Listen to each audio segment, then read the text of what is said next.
ఘనమైనవి నీ కార్యములు నా ఎడల, స్థిరమైనవి నీ ఆలోచనలు నా యేసయ్యా.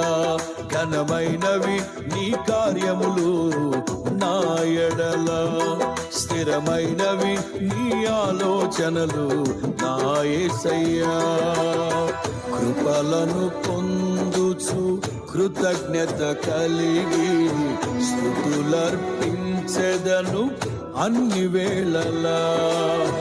కృపలను పొందుచు కృతజ్ఞత కలిగి స్తుతులర్పించెదను అన్ని వేళలా. అనుదినము నీ అనుగ్రహమే ఆయుష్కాలము